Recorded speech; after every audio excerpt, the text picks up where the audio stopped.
우리가 오늘은 산상수훈의 말씀에 대해서 계속해서 나누고 있습니다.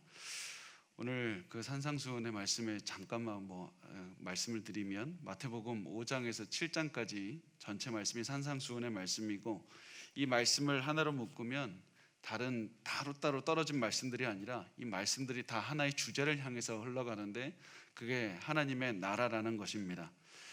예수 그리스도께서 왕이신 이 하나님의 나라에 속한 백성이 가는 곳마다 하나님의 나라의 백성으로서 살아내는 것, 이것이 바로 이 하나님 나라, 이 산상수훈의 주제라고 말씀을 드릴 수가 있겠습니다.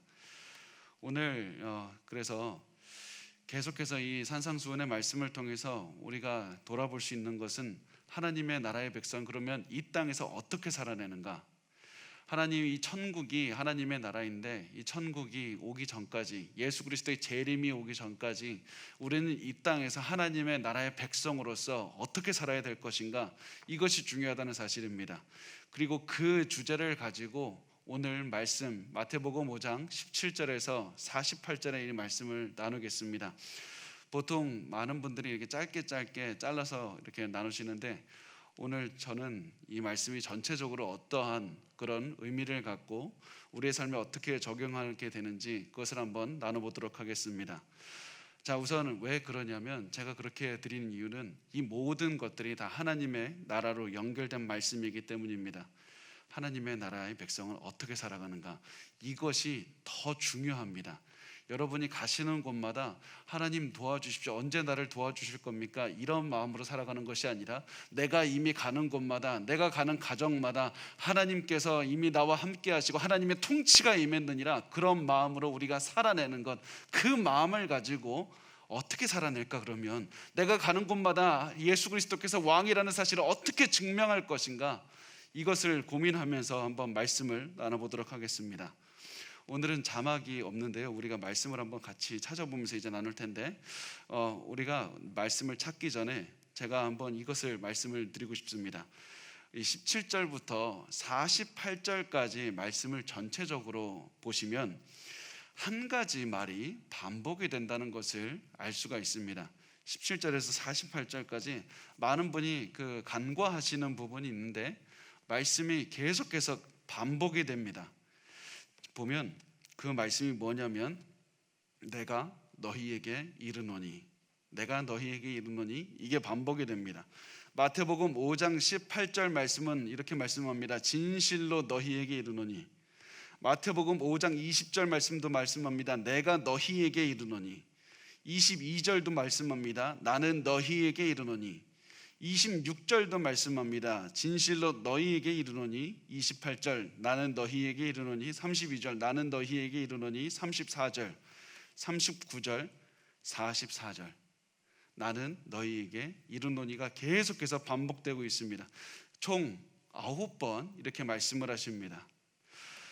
어떤 분들은 이렇게 생각하실 수가 있습니다. 이거 예수님께서 말씀하시는 거니까 그냥 당연히 들어있는 그런 그냥 표현구가 아닙니까?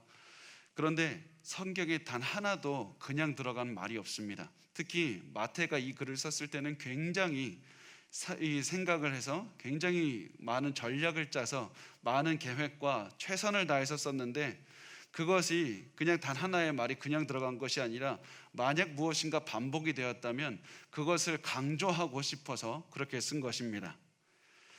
예수님께서 지금 나는 너희에게 이른다, 이 말씀을 통해서 무엇인가가 강조가 되고 있고, 이것이 바로 마태복음 5장 17절에서 48절의 그 말씀을 관통하는 그런 주제가 된다는 사실입니다. 자, 그래서 제가 이것을 더 깊게 말씀을 드리기 전에 한번 두 가지로 나누어서 설명을 해보겠습니다. 나는 너희에게 이르노니, 이걸 두 가지로, 두 부분으로 나눈다면, 나는 이른다, 나는 말한다가 되겠고, 다른 한 분은 너희에게, 이렇게가 되겠죠. 나는 말하고 너희에게. 그러면 나는 말한다, 나는 이른다 라는 부분부터 한번 말씀을 드려보겠습니다. 우리 한번 말씀을 찾아볼까요? 마태복음 5장 17절에서 19절까지의 말씀을 우리 같이 한번 읽어보겠습니다. 시작. 내가 율법이나 선지자를 폐하러 온 줄로 생각하지 말라. 폐하러 온 것이 아니요 완전하게 하려 함이라. 진실로 너희에게 이르노니, 천지가 없어지기 전에는 율법의 1.1획도 결코 없어지지 아니하고 다 이루리라. 그러므로 누구든지 이 계명 중에 지극히 작은 것 하나라도 버리고 또 그같이 사람을 가르치는 자는 천국에서 지극히 작다 일컬음을 받을 것이요 누구든지 이를 행하며 가르치는 자는 천국에서 크다 일컬음을 받으리라. 자, 예수님께서는 이 말씀을 통해서 한 가지를 중요한 사실을 말씀을 하고 있었습니다. 예수님은 율법을 굉장히 중요하게 여겼다는 겁니다. 그리고 예수님은 율법을 다 지키셨다는 겁니다. 예수님은 구약의 율법 중에 단 하나라도 그냥 허투루 여기지 않고 굉장히 낮게 여기지 않고 다 지키셨습니다. 그래서 예수님께서는 율법의 1.1획도 결코 없어지지 않고 다 이루리라고 말씀을 하셨습니다. 그래서 우리가 여기에서 잠깐 우리가 기억해야 될 것이 무엇이냐면 예수님께서 우리에게 모든 율법들이 반드시 모든 말씀들이 율법에 어긋난 것이 아니라 율법을 다 지키면서 하셨고 우리 예수님을 따르는 예수님의 제자들도 율법을 지키도록 하셨습니다. 율법을 지키는데 여기서 오해하시면 안 됩니다. 제가 말씀을 드리는 것은 율법을 어떻게 지키느냐, 율법의 그 문구를 지키는 것이 아니라 율법의 정신을 지켜야 된다는 사실입니다. 예수님께서는 율법이 반드시 그 정신을 잘 지키러 오셨다라는 사실을 지키게 하려고 하셨다는 사실을 반드시 기억하십시오. 우리가 오해하는 것이 율법이 전혀 필요 없다 그러면 그래서 십계명도 다 필요 없고 다른 하나님의 구약에 맞는 그 율법들도 다 그냥 우리가 쓸모없다고 생각하시지만 그것이 아닙니다. 율법의 정신을 반드시 예수님께서 지키게 하셨습니다. 그래서 우리가 잘 이제 율법의 정신에 대해서 이제부터 나눠보도록 하겠습니다. 그러면 예수님께서 우리에게 지키기를 원하시는 그 율법의 정신은 무엇인가? 잘 보시면 예수님의 삶을 보면 잘 드러납니다. 예수님께서 이 땅에 사시면서 죄인들과 식사를 하셨고 랍비들이 금지한 여자들과 대화, 그 랍비들은 여자들과 남자가 대화해도 남자들이 하나님의 심판을 받는다고 그렇게 여겼습니다. 그런데 예수님께서는 여자들과 대화를 하셨죠. 또 안식일에 일들을 하면서 치료를 하셨습니다.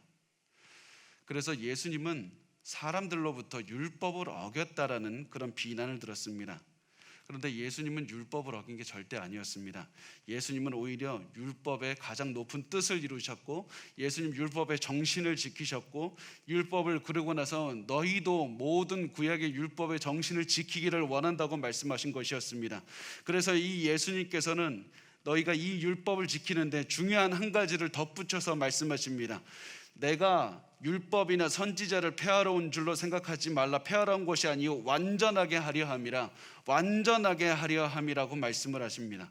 내가 율법을 완벽하게 지키려고 온 것이 아니고 율법의 뜻을 완벽하게 가르쳐 주려고 온 것도 아니고 율법을 구약 성경을 완전하게 하려 함이라고 말씀을 합니다.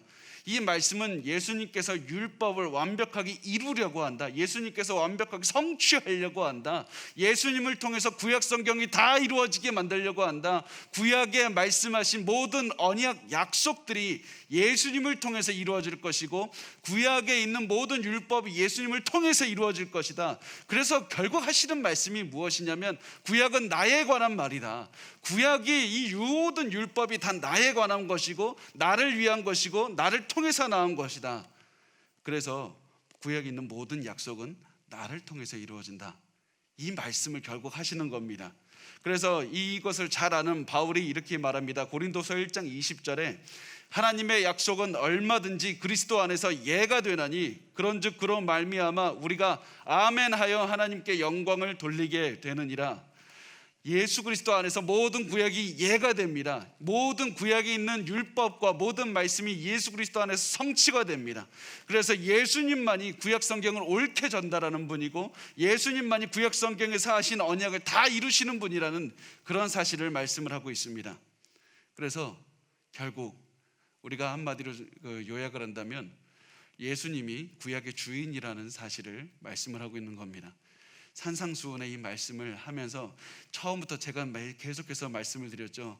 예수님이 주인입니다. 예수님께서 구약의 주인이시고 예수님께서 하나님이십니다. 그래서 계속해서 예수님은 새로운 말씀을 계속 하시면서 구약의 주인은 하나님이다. 내가 예수 그리스도시다. 내가 예수 그리스도 이 메시아니 나의 말을 들어야 된다라고 말씀하시면서 우리에게 질문을 하시는 겁니다. 너희는 나의 말을 들을 것인가? 너희는 하나님의 말씀을 들을 것인가? 이렇게 말씀을 하시는 겁니다. 그래서 이것이 바로 내가 이르노니를 통해서 전달하시는 예수님의 뜻입니다. 내가 이르노니는 내가 하나님이라는 뜻을 말씀을 하고 있습니다. 왜 그러냐면 제가 지난 시간에 말씀을 드렸습니다. 산상수훈, 이것이 이 말씀이 모세와 예수님을 비교하고 있는데요. 잘 들으십시오. 모세가 시내 산에 올라가서 하나님께 십계명을 받아서 가지고 내려왔습니다. 사람들은 구약에서 다 하나님의 말씀을 듣기 위해서 산에 올라갔고 내려왔고, 그리고 그 모세가 특히 시내산에 올라갔을 때 하나님께서 십계명을 주셔서 이것을 갖고 내려왔습니다.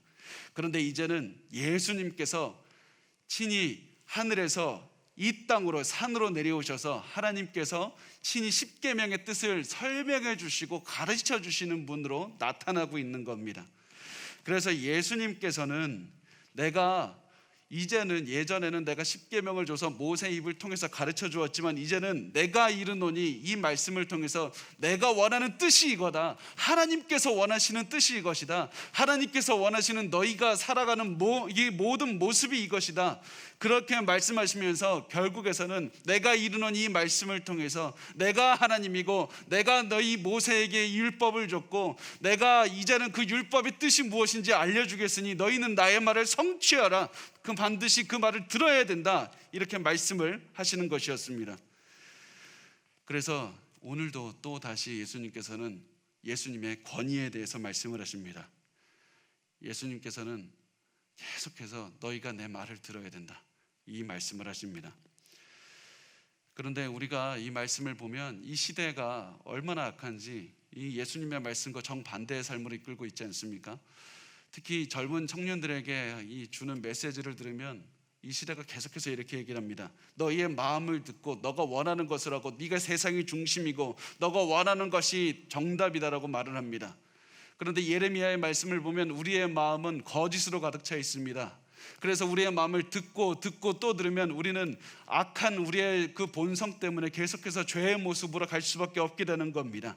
그래서 우리에게 지금 중요한 것은 우리의 마음을 듣고 우리의 열정을 듣는 것이 아니라 하나님의 말씀을 듣고 예수 그리스도의 말씀을 듣고 그 말씀대로 어떻게 살아가야 될 것인가, 그것이 중요한 겁니다.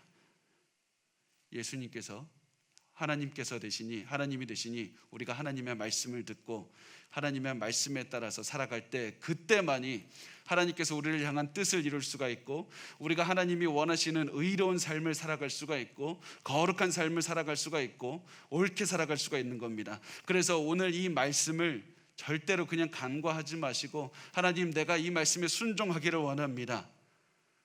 이 말씀을 바로 내가 너희에게 이르노니, 이것을 통해서 예수께서 우리에게 주시는 그런 말씀의 의미입니다. 여러분, 우리가 한 가지 더 말씀을 드리면, 우리가 이 말씀을 너무나도 많이 보는데 많은 분들이 이 말씀이 이상적입니다.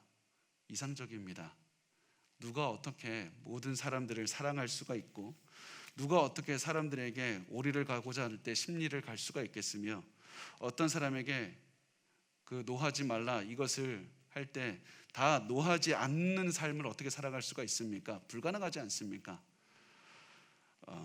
그런데 여러분, 예수님께서는 내가 하나님이라는 말씀을 통해서 너희에게 내가 충고하는 것도 아니고 권하는 것도 아니고 너에게 명령하고 있다고 말씀을 합니다. 그래서 우리가 이 말씀이 내가 당연히 너무나도 힘듭니다, 너무나도 이 말씀을 지킬 수가 없습니다, 그런 마음이 들 때마다 성령님께 기도하십시오. 성령님께 기도하시면 성령께서 우리에게 이 말씀을 지킬 수 있는 능력을 주십니다. 우리가 이 말씀을 지킬 수 있는 것은 인간의 능력으로는 반드시 실패할 것이지만 성령의 능력으로는 반드시 이룰 수가 있습니다. 그래서 우리의 삶을 예수 그리스도께서 왕이신 삶으로 계속해서 살아나야 됩니다. 자, 이 예수님께서 우리에게 이런 말씀을 하십니다. 마태복음 5장 20절 말씀을 우리 같이 한 목소리로 읽어보겠습니다. 마태복음 5장 20절입니다. 시작.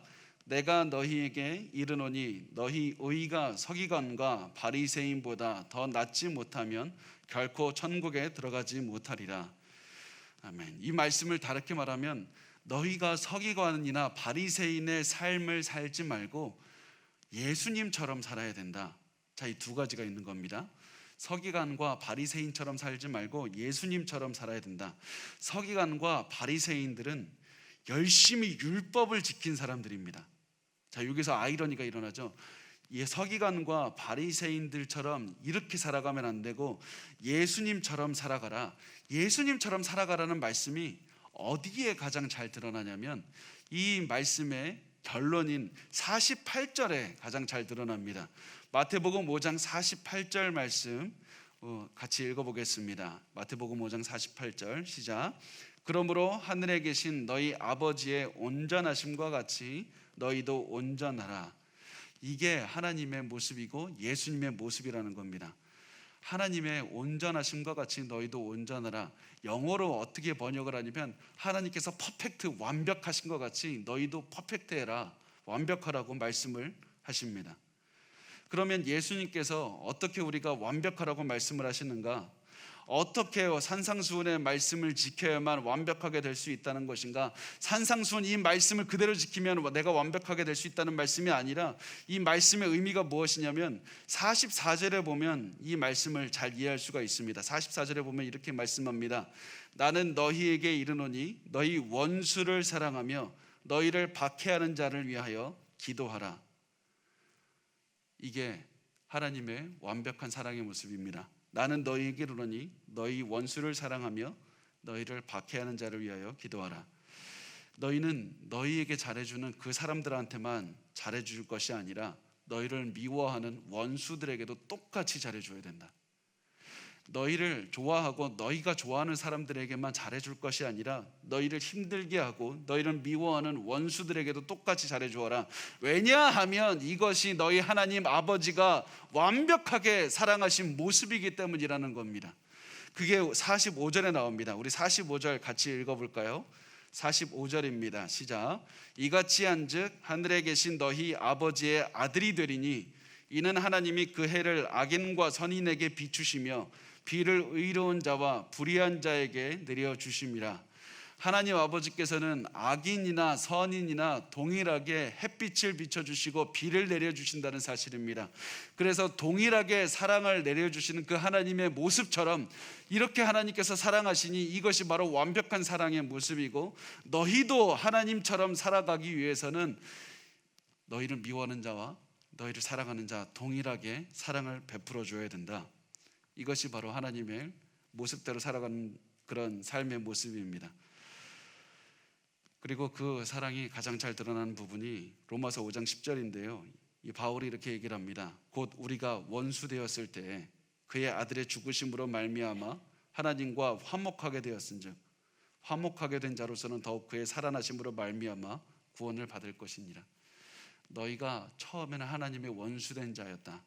그럼에도 불구하고 하나님께서 너희를 긍휼히 여기셔서 너희를 위해서 십자가에서 예수가 죽게 하셨고 그러므로서 너희를 구원하셨다. 그러므로 너희도 그 거저받은 것을 너희의 것으로만 생각하지 않고 거저주면서 다른 사람에게도 똑같이 베풀어 주라고. 그래서 하나님의 모습대로 너희도 살아내는 것이 바로 하나님의 백성으로 살아가는 우리의 모습이 되어야 된다는 사실입니다. 우리에게는 하나님의 그 모습과 똑같이 살아나야 되는 의무가 있습니다. 여러분 오해하지 마십시오. 근데 우리가 사랑을 함으로써 천국에 갈 수 있는 것이 아니라 천국 백성이기 때문에 이렇게 사랑을 하는 겁니다. 우리가 이렇게 열심히 살아가면 하나님 내가 이런 원수도 사랑했습니다. 내가 이렇게 똑같이 대했습니다. 내가 나에게 잘하는 사람과 나에게 못하는 사람 두 사람에게 동일하게 대했습니다. 그러므로 나에게 천국 갈 수 있는 그런 티켓을 허락하십시오. 이렇게 해서는 절대로 우리가 구원을 받을 수가 없고 하나님의 구원받은 백성이기 때문에 성령의 능력으로서 사람들에게 원수와 이웃에게 동일하게 사랑할 수 있다는 그런 말씀입니다. 그것이 그래서 우리가 원수에게 이웃에게 동일하게 사랑하는 모습을 보면서 나는 구원받은 백성이구나. 하나님 나를 구원하셔서 이렇게 내가 사람들에게 동일하게 사랑할 수 있는 힘을 허락하셔서 감사하다고. 그렇게 해서 감사함과 은혜만 더욱더 넘쳐날 수밖에 없는 겁니다. 이것이 바로 온전한 사랑입니다. 요한 2서 1장 6절 말씀은 이렇게 말씀합니다. 또 사랑은 이것이니 우리가 그 계명을 따라 행하는 것이요. 사랑이 무엇이라고 말씀하냐면 계명을 따라서, 하나님의 명령을 따라서 실천하는 것이 사랑이라고 말씀합니다. 여기서 잘 기억하십시오. 우리가 사랑이라고 생각을 할 때 사랑은 내 가슴이 뛰고 누군가를 내가 좋아하는 마음이 들어야지, 그 마음이 생겨야지만 그 다른 사람에게 실천할 수 있다, 이렇게 생각합니다.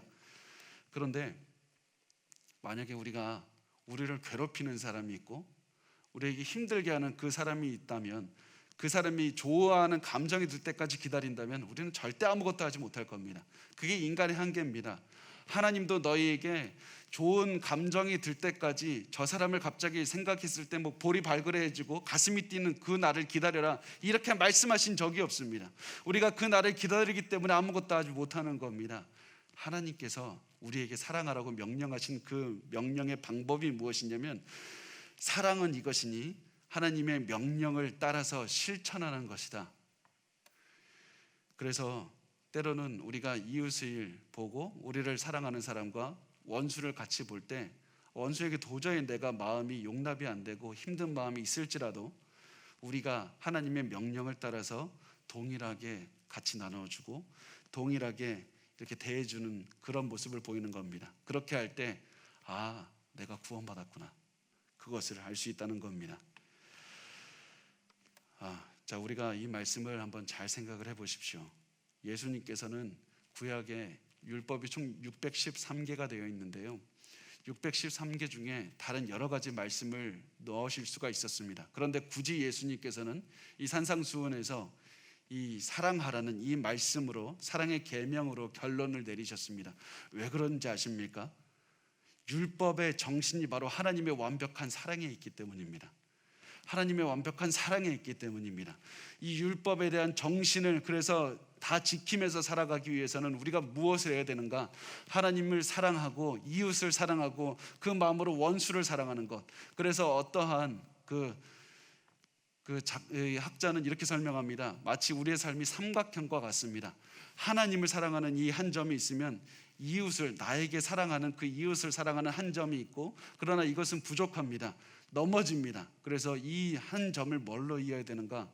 우리를 미워하는 원수에 대한 사랑으로 이어야 된다. 그래서 이 삼각형이 이루어질 때 우리가 온전하게, 완벽하게, 안정적으로 살아갈 수 있다고 말씀을 합니다. 그래서 우리가 원수를 사랑하지 않는 것은 우리가 진정으로 하나님을 사랑하지 못하고 살아가는 것과 마찬가지입니다. 이 마음으로 우리가 17절부터 48절까지에 있는 말씀들을 한번 잘 읽어보셨으면 좋겠습니다. 그 말씀을 잘 보면 결국에서는 무슨 말씀이냐면 다 관계에 관한 말씀입니다.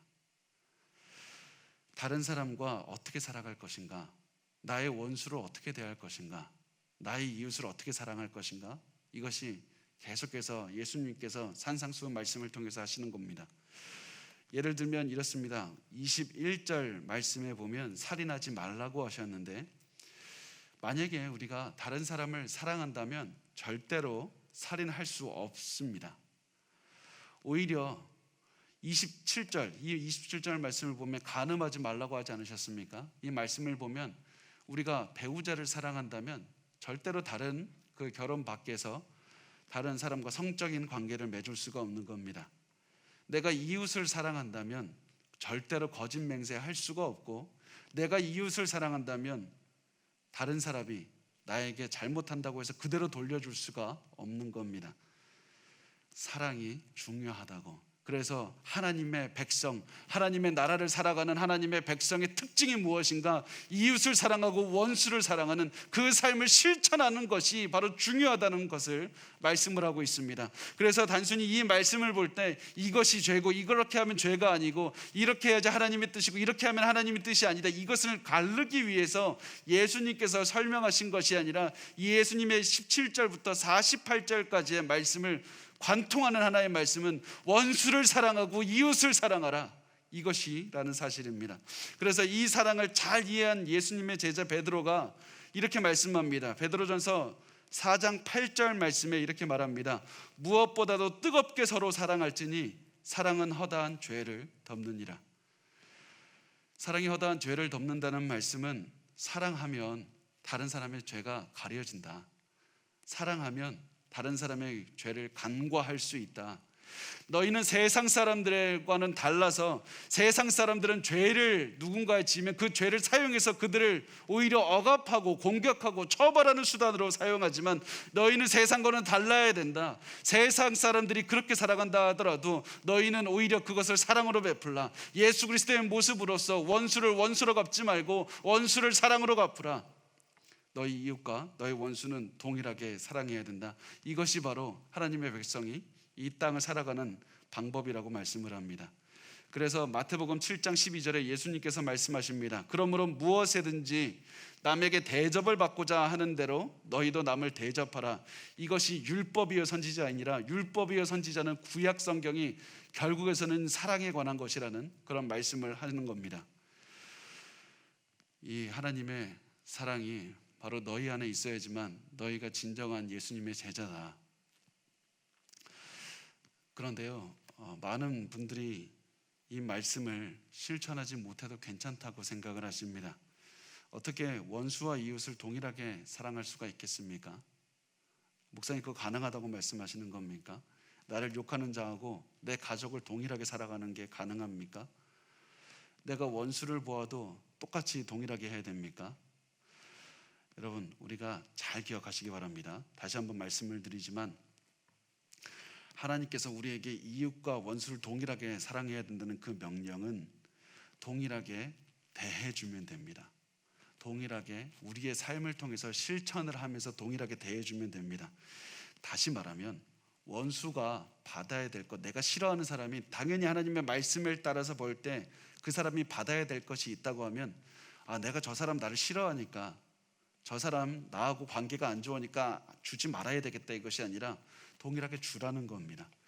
팔이 안으로 굽듯이 너의 가족이라고 해서 너의 친한 사람이라고 해서 더 많이 주거나 더 특별 대우 해주지 말고 하나님의 말씀을 볼 때 당연히 가족을 그렇다고 다른 그 외부 사람과 동일하게 대하라는 말씀이 아니라 하나님의 말씀을 봤을 때 이 말씀이 저 사람에게 실천이 되어야 되는데 저 사람이 나와 원수 관계라고 해서 그 사람에게 주는 것을 막지 말고 하나님께서 원하시는 것은 그 명령 그대로 실천하라, 이렇게 하라는 겁니다. 왜냐하면 하나님은 악인과 선인에게 동일하게 비를 내려주시는 분이기 때문이고 우리도 하나님의 모습에 따라서 닮아가면서 살아가야 되기 때문입니다.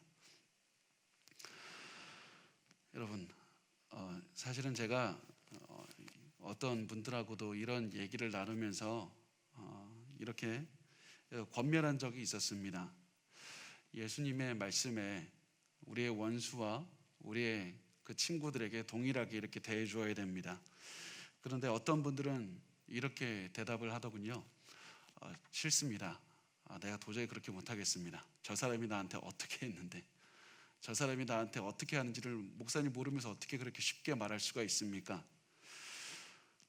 저는 모릅니다. 그분들이 어떻게 서로 관계를 맺었는지 저는 알지 못하지만 하나님께서는 다 아십니다. 그리고 그 하나님께서 우리에게 동일하게 말씀하십니다. 원수와 이웃에게 동일하게 사랑을 베풀라. 그것을 보고서는 너희가 하나님의 백성인 줄 알리라. 우리가 하나님의 그 백성인 줄 아는 그 방법은 원수를 우리가 사랑으로 대해줄 수 있는가, 그것을 보고서는 우리가 난 구원받았구나, 성령께서 내 안에 역사하시는구나, 그것을 깨달을 수가 있는 겁니다.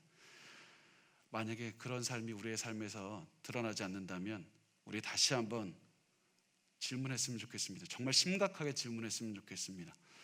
나는 정말 구원받았나?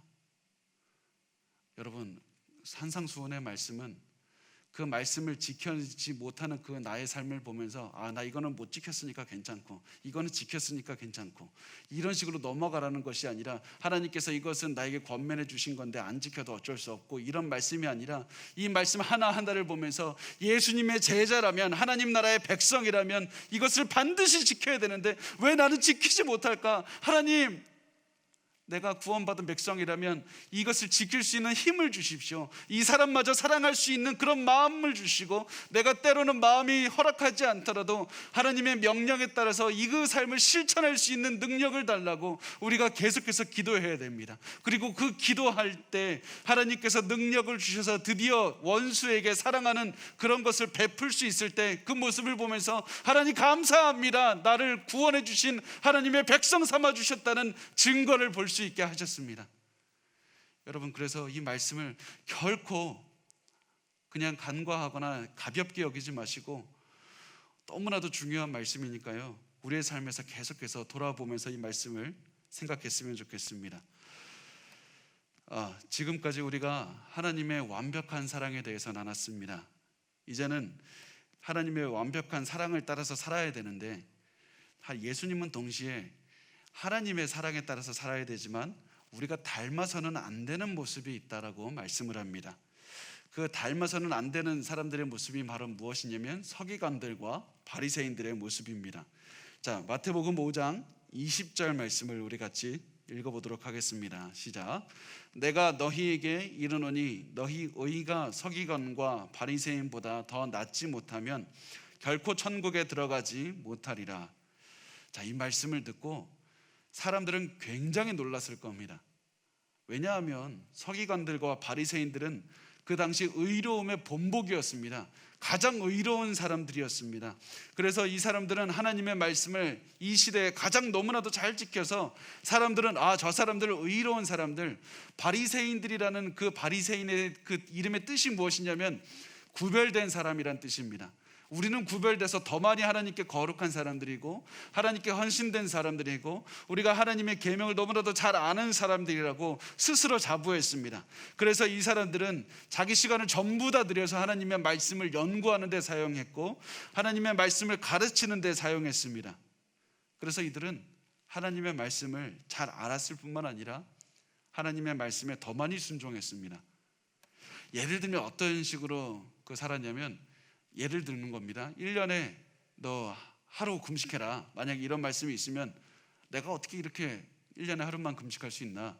일주일에 2번은 해야 되지 않겠느냐? 하면서 더 많이 금식했습니다. 만약에 율법이 안식일에 그냥 휴식을 취하라 이런 말씀이 있으면, 내가 어떻게 안식일에 휴식만 취할 수 있어? 모든 행동을 하지 말아야 되겠다. 그런 식으로 더 많이 지키려고 노력을 했습니다. 누가 보더라도 이들이 최선을 다해서 율법을 지켰습니다. 그래서 사람들은 이들이 그 누구보다도 가장 의로운 사람이라고 생각을 했습니다. 그런데 예수님께서는 예수의 제자라면 너희는 이들보다 더 의로워야 된다고 말씀을 합니다. 어떻게 알아는 겁니까? 그러면 우리가 일주일 내내 금식하고 살라는 얘기입니까? 아니면 정말 안식일에는 아무것도 하지 말라는 얘기입니까? 어떻게 해야 됩니까? 이들보다 더 많이 성경에 대해서 알아야 된다는 말씀입니까? 그것이 아닙니다. 예수님께서 하시는 말씀은 이들의 삶과 정반대의 삶을 살아야 된다. 서기관과 바리새인의 삶이 아니라 정반대의 삶, 예수 그리스도의 모습으로 살아내야 된다고 말씀합니다. 왜냐하면 이들은 율법을 겉으로는 지키고 있지만 실제로는 하나님의 그 계명, 그 율법의 정신을 어기고 있기 때문이다. 이들이 그 말의 조문에 있는 그 글자들은 지키고 있지만 그 글자를 넘어선 율법을 통해서 하나님께서 이루고자 하시는 것은 다 어기고 있다. 이들은 위선자들이고 거짓인 자들이다. 그래서 이들과 같이 살지 말라고 말씀을 합니다. 이들이 율법의 정신을 지키지 않고 율법의 그 문자에만 집착하고 있는데, 그 집착하다 보니까 어떠한 결과가 나냐면, 이 본문 말씀에 보면 이런 부분이 있습니다. 살인하지 말라, 이런 만약에 말씀이 있을 때 나 살인 안 했으니까 하나님 말씀 지킨 것 아닙니까? 이렇게 생각을 하지만 사실 하나님의 뜻은 상대방이 상대방에게 살인하지 말라 이것이 전부가 아니라, 상대방이 나를 도발하면, 나를 화나게 하면 내가 그 도발의 평정심을 잃지 않는 것도 포함이 되고요, 그 사람에게 화가 나서 저주하지 않는 것도 포함이 되고, 그리고 그 말씀을 더 깊게 가면 그 사람을, 이웃을, 원수를 이웃과 같이 사랑하는 그 말씀까지 하나님의 정신이 포함이 되어 있다는 겁니다. 제가 이것을 이 억지로 넣은 것이 아니라 이 말씀, 이 의미 자체가 구약의 10계명을 처음에 주실 때 포함이 되어 있었습니다. 왜 그러냐면 이것을 우리가 이해하기 위해서는 구약의 그 법률 시스템을 한번 이해를 조금만 해봤으면 좋겠는데 어렵지 않습니다. 구약에서 하나님께서 모세에게 이 두꺼운 법전 이것만큼을 주시면서 여기에 이런 상황에선 이렇게 해결하고 저런 상황에선 저렇게 해결하고 이렇게 다 써놨다 내가, 그러니까 이 말대로 해라, 이렇게 하신 적이 없습니다. 하나님께서는 10계명 그리고 율법 총 613개를 주시면서 야, 이것 가지고 너의 삶 전체를 이제 판단하라고 말씀을 하셨는데, 이제 판사들 있지 않습니까? 이스라엘의 그 장로들, 판사들이 이것을 이제 어떻게 적용을 했냐면, 이 조금의 말씀을 보고 예를 들면 살인하지 말라 이 말씀이 있는데 누군가가 야, 이거는 살인, 그냥 좀 미워하는 그런 행위를 했다고 하면, 살인이 아니라 살인에 가까운 행위를 했다고 하면 이걸 어떻게 처벌해야 될까? 이 살인하지 말라는 말씀을 가지고 유추해서 판단을 내렸던 겁니다. 살인하지 말라는 말씀에 다른 사람에게 살인하지는 않았더라도 다른 사람을 미워해서 다른 사람에게 상해를 가하지도 말라는 말씀까지 포함이 되어 있다. 그러니까 너는 이 말씀에 비추어서 죄가 있다라고 이렇게 판결을 내렸던 겁니다. 이게 이스라엘의 율법 시스템이었는데요. 이 말씀을 우리가 조금 더 깊게 가져가면 어떤 의미까지 있냐면, 다른 사람에게 상해를 입히지 말라, 다른 사람을 미워하지 말라, 다른 사람을 사랑하라는 말씀까지, 그 의미가 하나님의 그 율법을 주실 때 의미가 다 포함이 되어 있다는 겁니다. 또 예를 들면 간음하지 말라, 이것은 단순히 결혼을 넘어서서 다른 여성과 다른 남성과 성관계를 맺지 말라 이것뿐만이 아니라 더 넘어서서 더 이게 내용의 의미를 확대하면 너는 다른 여성을 보고 음란한 마음을 품지 말라, 너의 아내만 사랑하라, 이런 의미까지 포함이 되어 있었습니다. 그래서 그 모든 율법을 요약한 말씀이 갈라디아서 5장 14절에 나오는데요, 이렇게 말씀합니다. 온 율법은 내 이웃 사랑하기를 내 자신같이 하라 하신 한 말씀에서 이루어졌나니, 결국에서는 그래서 예수님의 그 10계명, 하나님께서 주신 10계명 말씀이 사랑에서 결국에서는 다 이루어진다는 겁니다. 이게 하나님께서 율법을 주신 그 목적이라는 것이고 율법을 관통하는 정신이라는 겁니다. 그런데 서기관과 바리새인들은 내가 살인하지 않았으니까 나는 율법 지켰습니다, 내가 다른 여성과 결혼을 하지 않은 여성과 관계를 맺지 않았으니까 나 율법 지켰습니다, 이렇게 했기 때문에 예수님께서는 이것이 잘못된 것이다, 이들은 율법의 조문은 지키면서 율법의 정신은 전혀 어기면서 살아가고 있지 않는가, 이들의 가슴 속에서는 다른 여성을 볼 때 간음하는 마음이 있고 다른 사람들을 볼 때 살인하고 싶은 충동이 있음에도 불구하고 이들이 단순히 내가 살인하지 않았기 때문에 하나님 앞에서 의롭다, 내가 다른 여성과 간음하지 않았기 때문에 하나님 앞에서 의롭다라고 스스로를 위안하고 있지 않는가. 그리고 그 모습을 사람들에게 보여주면서 사람들에게 나처럼 사십시오, 나처럼 사는 게 하나님 앞에서 올바른 겁니다, 이렇게 얘기를 하고 있으니까 이런 삶을 너희는 살아가서는 안 된다고 말씀을 하는 겁니다. 저는 이 말씀을 보면서 저의 삶에서도 굉장히 많이 적용하게 됐습니다. 저도 예전에 보면 특히 신학교 다닐 때 이런 경험이 있는데요. 다른 그 대부분의 그 우리 전도사님들이나 우리 목사님들이 다 열심히 사시지만 때로는 그렇지 못한 분들을 보면서 야, 내가 저분보다는 내가 하나님 앞에서 의롭지 않은가? 내가 저분보다는 내가 더 많이 기도하고 내가 저 사람보다는 내가 하나님 앞에서 더 많이 공부 열심히 했고 설교 열심히 준비했고 내가 최선을 다해서 살았는데 내가 저 사람보다는 낫지 않은가? 내가 이렇게 하나님의 그 많은 것들을 하고 있기 때문에 내가 저 사람보다 낫지 않은가? 그런 모습이 떠올랐습니다. 그리고 그때 제가 그런 마음을 가지고 살 때 하나님께서 기도하는데 많은 그 깨달음을 주시면서 그것이 바로 율법적인 모습이다. 하나님께서 너가 무엇인가 더 하기 때문에 더 의로운 것이 아니라 하나님 앞에서 항상 의로운 마음으로, 올바른 마음으로, 겸손한 마음으로, 사랑하는 마음으로 살아가는 것이 더 중요하다. 다른 사람과 비교하는 것이 아니라 너의 삶을 예수와 비교하면서 항상 살라고 말씀을 하셨습니다. 여러분, 그래서 우리가 항상 돌아봐야 될 것이, 나의 삶은 그런 이웃을 사랑하고 있는가? 내가 단순히 다른 사람을 보면서 내가 저 사람보다 무엇을 더하기 때문에 내 삶이 의롭다라는 것이 아니라, 내가 하나님 저 사람 앞에서 하나님을 더욱더 사랑하는 그 삶의 율법의 정신을 살아내고 있습니다. 그런 마음으로 살아내는 것이 중요한 것입니다. 또 한 가지, 서기관과 바리새인들이 의롭지 않았던 이유가 무엇이냐면, 이들이 중요하지 않은 문제, 지엽적인 문제만 붙잡고 중요한 문제들은 버리면서 살았기 때문이었습니다. 우리 마태복음 5장 33절에서 37절까지의 말씀을 우리가 같이 한번 읽어보겠습니다. 마태복음 5장 33절에서 37절 말씀입니다. 시작.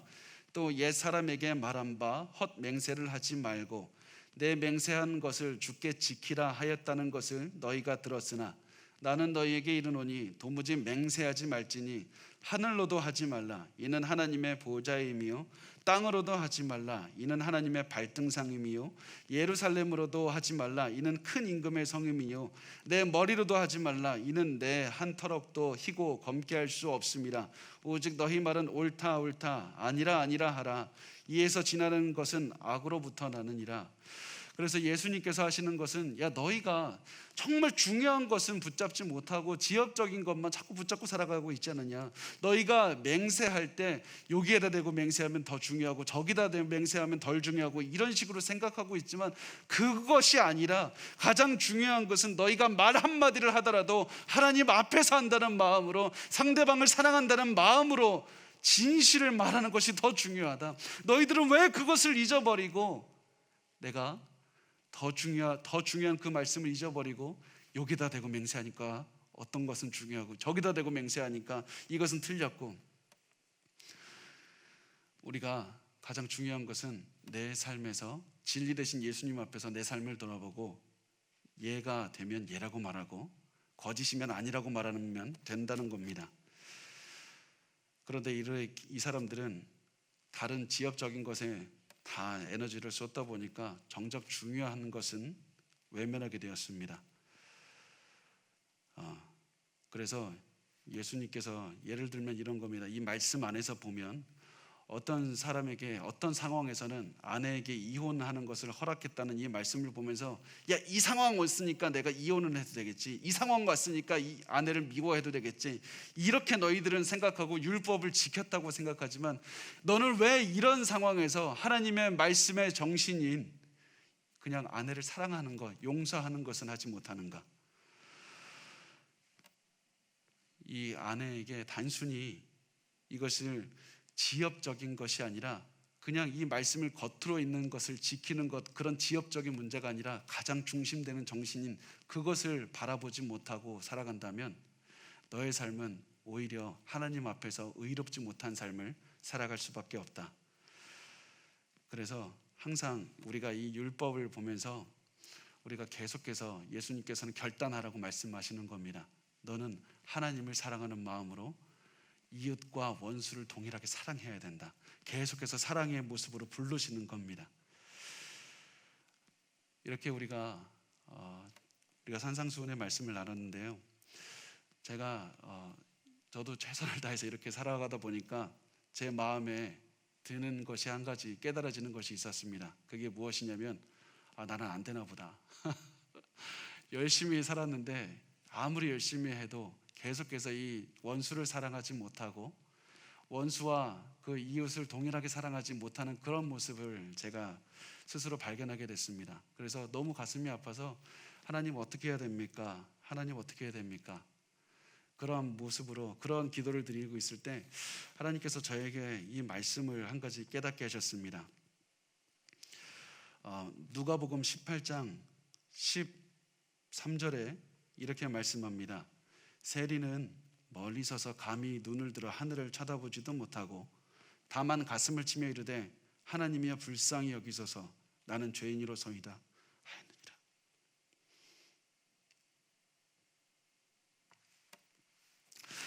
우리에게 맡겨진 것은 분명히 하나님의 말씀대로 열심히 살아내는 것밖에 없습니다.